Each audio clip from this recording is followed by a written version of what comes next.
हसी सुरान जाके सू सभा बंदी सवालूं था। हसी सुरान जाके सू सभा बंदी सवालूं था। कंदा शबनम जे कतरन खे निगाह सां सलाम आयूं।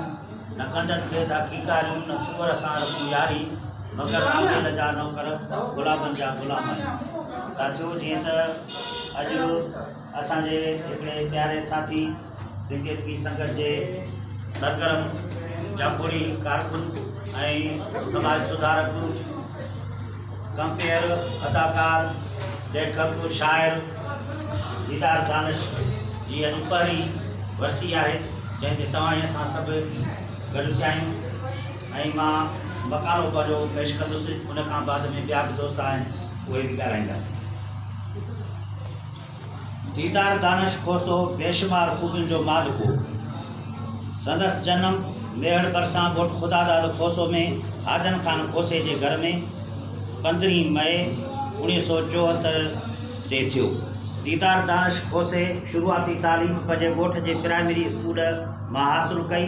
मैट्रिक 1990 में हाई स्कूल 1 मेहड़ मां A1 ग्रेड में पास कयईं ऐं इंटर जो इम्तिहान 1992 में डिग्री कॉलेज मेहड़ मां करे वरिताईं ऐं क़ाइदे अवाम इंजीनियरिंग यूनिवर्सिटी नवाबशाह मां सिविल इंजीनियरिंग जी डिग्री 2001 में पास कयईं।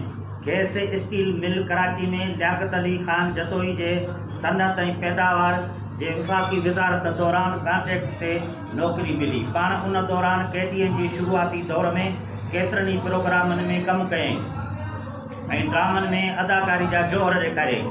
हिन KTN जे मेगा म्यूज़िकल शोज़ में हिकु बहितरीन मेज़बान तौरु पाण मञायो। अहिड़ी तरह दीदार दानिश खोसे मेहड़ में ब्राइट फ्यूचर जे नाले सां हिकु तंज़ीम ठाही, जंहिंजे प्लेटफार्म तां मेहड़ में पहिरियों भेरो वैलेंटाइन डे मल्हायईं, जंहिंजी सदारत कामरेड पीरल खान खोसो कई ऐं अहिड़ी तरह हैप्पी न्यू ईयर नए साल जी ख़ुशी मल्हाइण जी रिवायत बि पिणु क़ाइमु कयईं।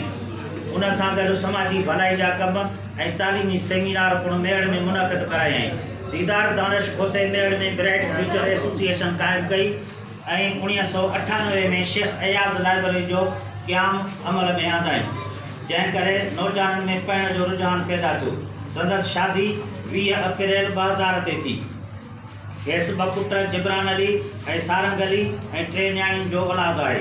दीदार दानिश खे 5 भाइर आशिक़ हुसैन खोसो, अली अकबर खोसो, माशूक़ अली खोसो, ख़ादिम हुसैन खोसो ऐं अब्दुल गफ़ार खोसो आहिनि। दीदार दानिश खोसे जो वालिद 1992 में ऐं अमड़ 2017 में लाॾाणो करे विया आहिनि। सिंधी अदबी संगत शाख मेहड़ जा मेंबर ऐं सेक्रेटरी पिणु रहिया। पाण बहितरीन शाइर बि हुआ। संदन शाइरी मन मोहींदड़ ऐं मज़ाहिर तिर्ज़ जी हुई। जीअं संदन हिन शेर में वाज़ियो आहे, तुंहिंजी दिलि बि जंहिंसां लॻी हूंदी। दानिश जो शेर आहे त तुंहिंजी दिलि बि जंहिंसां लॻी हूंदी, तंहिंखे बि ॾाढी मॻी हूंदी। तुंहिंजी बि दिलि जंहिंसां लॻी हूंदी, तंहिंखे बि ॾाढी मॻी हूंदी। ही ग़रीब जो आहे तोहफ़ो प्यारा, हिन में वाला चूड़ियूं ऐं सॻी हूंदी, हिन में वाला चूड़ियूं ऐं सॻी हूंदी। दीदार दानिश खोसे मुख़्तसर ॼमार में सदियुनि जेतिरो इल्मी अदबी ऐं समाजी कमु उकलायो वियो, जेको तारीख़ में सदाईं अमरता माणींदो। पाण 14 जुलाई 1919 ते आजर ॾियारे हरकत क़ल्ब बंदि थियण करे दम धणी हवाले कयईं।